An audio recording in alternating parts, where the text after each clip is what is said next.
Okay, so you're probably trying to like keep up with all the crazy things that are happening in AI right now. Yeah. Like every day there's something new, it seems like. Yeah, it's hard. Right. It's hard to even follow sometimes. Yeah, so get this. Scientists in China, Okay. they've done something pretty groundbreaking. Really? They've used a quantum computer to fine-tune a large AI model. Okay. And this is the first time this has ever been done globally. Wow. So that's kind of the news that's making waves right now. And, our listeners, they want to know, Yeah. what does this actually mean Right. without getting too bogged down in the details? Right. And that's what we're here for. Exactly. We've got some really interesting reports from sources like Analytics India Magazine, Global Times, Okay. Interesting Engineering, and they're all buzzing about this new breakthrough. Interesting. So in this deep dive, we're going to unpack this so-called quantum breakthrough Hmm. in AI model fine-tuning. Okay. And we're going to try to explain it in a way that makes sense. Why it matters so much and what it could mean going forward. Love it. Let's jump in. So first of all, let's talk about the key players here. Okay. This quantum computer is called Origin Wukong. Origin Wukong. It's being called China's third generation superconducting quantum computer. Wow. And it's powered by a 72-qubit superconducting chip, which is indigenous to China. Right. So they developed that in China.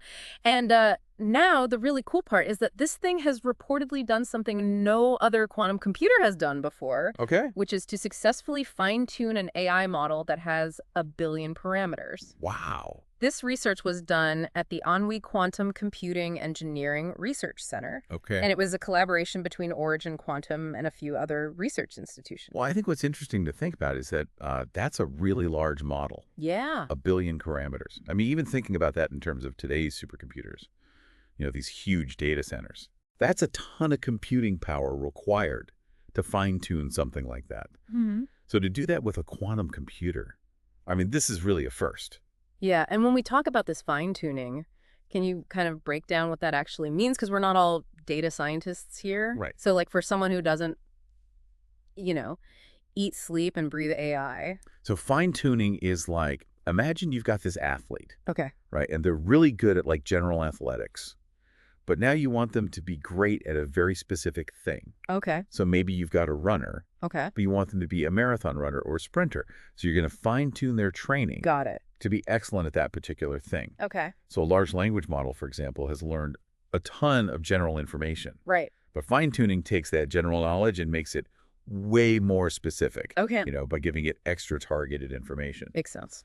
So, some potential uses would be medical diagnoses, where maybe an AI could be very accurate Okay. at figuring out specific diseases, or financial risk management, where it can get better at predicting market changes. Not it. So you're kind of tuning this like generalist AI into a specialist. That's a great analogy. I love it. Yeah. So traditionally, though, like if you wanted to fine-tune one of these massive models, Right. what kind of resources are we talking and what are the challenges with that?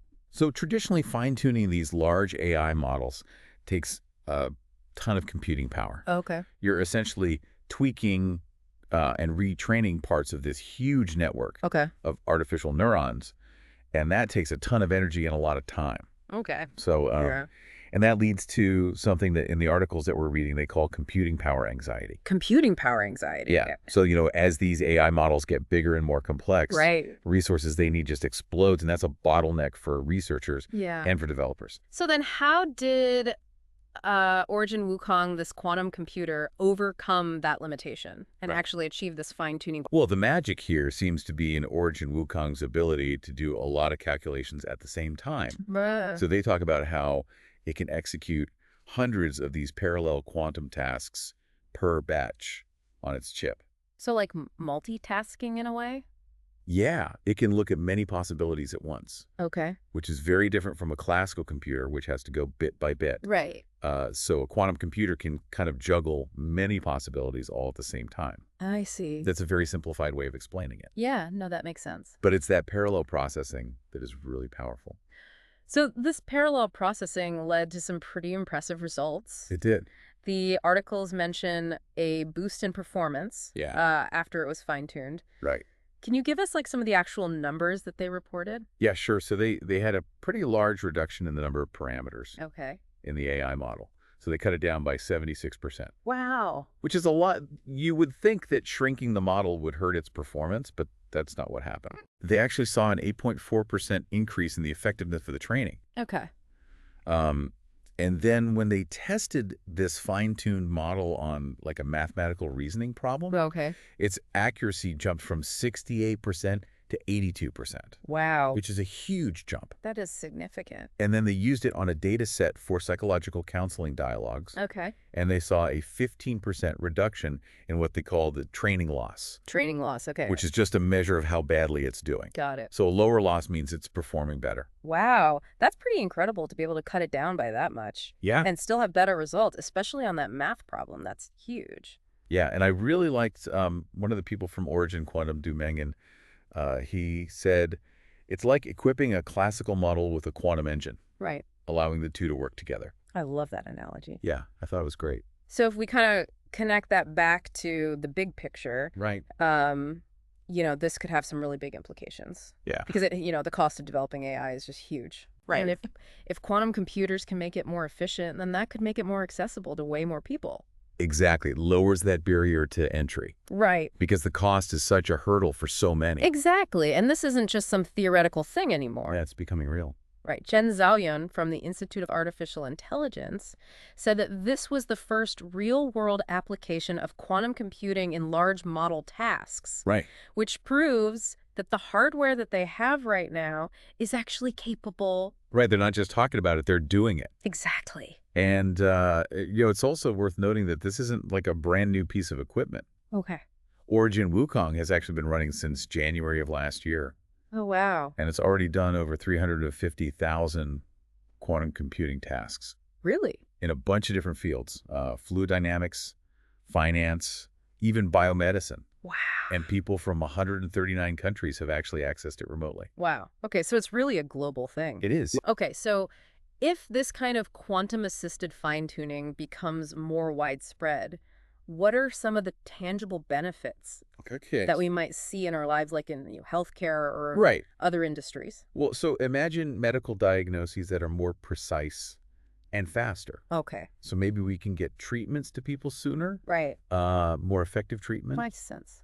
What about tools for managing financial risk that are better and more reliable? Okay. So maybe we could even prevent, economic instability Okay. and breakthroughs in like material science or drug discovery, Okay. all powered by these AI models that are more powerful and easier to develop. Right, because of this quantum computing. Exactly. So it's this beautiful synergy between the two Yeah, I love that. that could really unlock some amazing new things. I'm also curious about the name Origin Wukong. Yes. Is there a story behind that? Yeah, there is. It's actually inspired by Sun Wukong, Okay. who's this legendary monkey king from Chinese mythology. And he's famous for being able to transform into 72 different forms.